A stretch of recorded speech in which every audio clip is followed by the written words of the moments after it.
Hello दोस्तों, एक बार फिर से स्वागत है आप लोगों का हमारे YouTube channel my story book में। तो चलिए शुरू करते हैं एक और नई कहानी के साथ। एक ब्राह्मण निर्धनता के कारण बहुत दुखी था। जहाँ कहीं भी वो सहायता मांगने जाता, सब जगह उसे तिरस्कार मिलता। वह ब्राह्मण शास्त्रों को जानने वाला व स्वाभिमानी था। उसने संकल्प किया कि जिस थोड़े से धन व स्वर्ण के कारण धनी लोग उसका तिरस्कार करते हैं, वह उस स्वर्ण को मूल्यहीन कर देगा। वह अपने तप से पारस प्राप्त करेगा और सोने की ढेरियां लगा देगा। लेकिन उसने सोचा कि पारस मिलेगा कहाँ? ढूंढने से तो मिलने से रहा। कौन देगा उसे पारस? देवता तो स्वयं लक्ष्मी के दास हैं, वह उसे क्या पारस देंगे? ब्राह्मण ने भगवान अवघड़ दानी शिव की शरण में जाने का निश्चय किया, जो विश्व को विभूति देकर स्वयं भस्मांग राग लगाते हैं। वह कपाली ही कृपा करें तो पारस प्राप्त हो सकता है। ब्राह्मण ने निरंतर भगवान शिव का रुद्रार्चन, पंचाक्षर मंत्र का जप और कठिन व्रत करना शुरू कर दिया। आखिर भगवान आशुतोष कब तक संतुष्ट नहीं होते। ब्राह्मण की 12 वर्ष की तपस्या सफल हुई। भगवान शिव ने स्वप्न में दर्शन देकर कहा, तुम वृंदावन में श्री सनातन गोस्वामी के पास जाओ। उनके पास पारस है और वे तुम्हें दे देंगे। श्री सनातन गोस्वामी के पास पारस है और वे उस महान रत्न को मुझे दे देंगे। भगवान शंकर ने कहा, वे अवश्य दे देंगे। ऐसा सोचते हुए ब्राह्मण वृंदावन की ओर चला जा रहा था। खुशी के मारे यात्रा की थकान व नींद उससे कोसों दूर चली गई थी। वृंदावन पहुंचने पर उसने लोगों से श्री सनातन गोस्वामी का पता पूछा। लोगों ने वृक्ष के नीचे बैठे अत्यंत कृषकाय यानी दुर्बल कौपीनधारी गुदड़ी रखने वाले वृद्ध को श्री सनातन गोस्वामी बतलाया।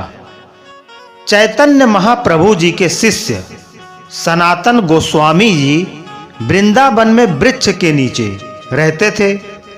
भिक्षा मांगकर जो भी मिल जाता खाते, फटी लंगोटी पहनते और गुदड़ी व कमंडल साथ में रखते थे। 8 प्रहर में केवल 4 घड़ी सोते और शेष समय श्री कृष्ण नाम का कीर्तन करते थे।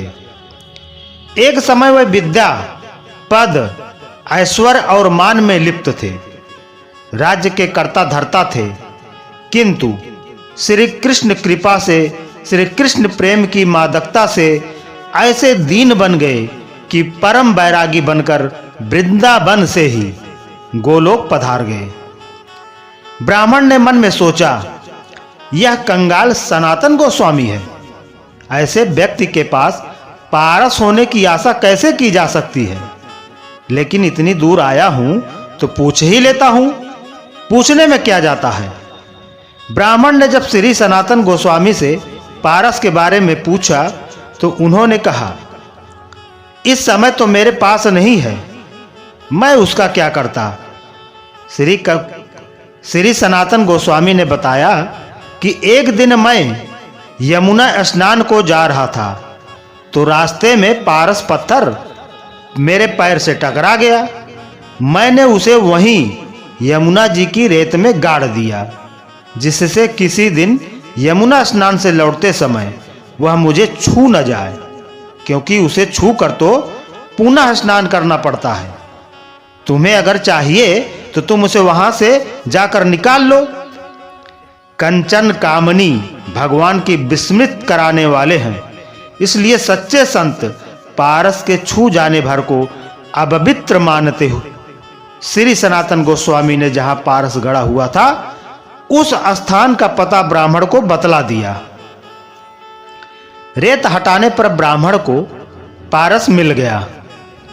पारस की परीक्षा करने के लिए ब्राह्मण ने लोहे का एक टुकड़ा अपने साथ लाया था। जैसे ही ब्राह्मण ने लोहे को पारस से स्पर्श किया, वह स्वर्ण हो गया। पारस सही मिला है। इससे अत्यंत प्रसन्न होकर ब्राह्मण अपने गांव की ओर लौट पड़ा। लेकिन तभी ब्राह्मण के मन में एक प्रश्न कौंधा, एक प्रश्न आया। उस संत के पास तो यह पारस था, फिर भी उसने इसे अपने पास नहीं रखा, बल्कि यह कहा कि अगर यह छू भी जाए तो उन्हें स्नान करना पड़ता है। अवश्य ही उनके पास पारस से भी अधिक कोई मूल्यवान वस्तु है। ब्राह्मण लौटकर श्री सनातन गोस्वामी के पास आया और बोला, अवश्य ही आपके पास पारस से भी अधिक मूल्यवान वस्तु है, जिसके कारण आपने उसे त्याग दिया। ब्राह्मण को देखकर हंसते हुए श्री सनातन गोस्वामी ने कहा, पारस से बढ़कर श्री कृष्ण नाम रूपी कल्प वृक्ष मेरे पास है। पारस से तो केवल सोना ही मिलता है, किंतु श्री कृष्ण नाम सब कुछ देने वाला कल्प वृक्ष है। उससे आप जो चाहेंगे वह प्राप्त होगा। ऐसा कोई कार्य नहीं जो भगवान के नाम के आश्रय लेने पर न हो। मुक्ति चाहोगे, मुक्ति मिलेगी। परमानंद चाहोगे, परमानंद मिलेगा। ब्रजरस चाहोगे तो ब्रजरस मिलेगा। श्री कृष्ण का एक नाम सब पापों का नाश करता है, भक्ति का उदय करता है, भवसागर से पार करता है और अंत में श्री कृष्ण की प्राप्ति करा देता है।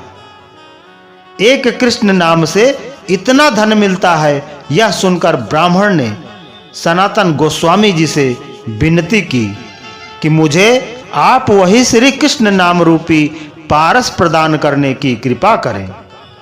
श्री सनातन गोस्वामी ने कहा, उसकी प्राप्ति से पहले आपको इस पारस को यमुना में फेंकना पड़ेगा।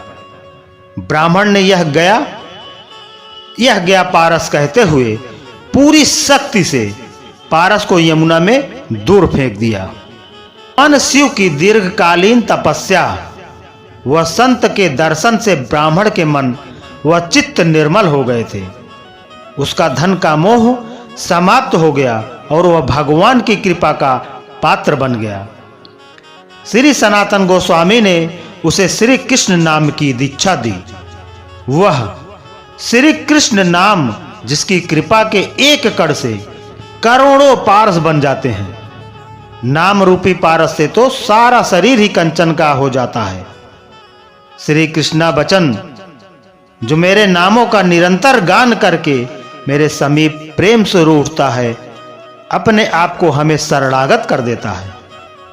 जिसने एक बार श्री कृष्ण नाम का स्वाद ले लिया, उसे फिर भवसागर से डूबते हुए प्राणी के लिए वह नौका है।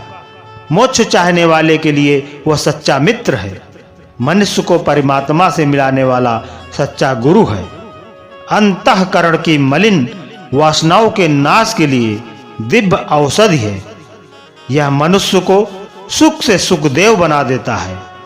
अब तो फैसला आपको करना है कि क्या चाहिए, पारस पत्थर या कृष्ण नाम। तो दोस्तों, आज का हमारा यह प्रसंग आपको अच्छी लगी हो तो हमारे वीडियो को लाइक करें, शेयर करें और इसी तरह की कहानी सुनने के लिए हमारे चैनल को सब्सक्राइब करना न भूलें। धन्यवाद।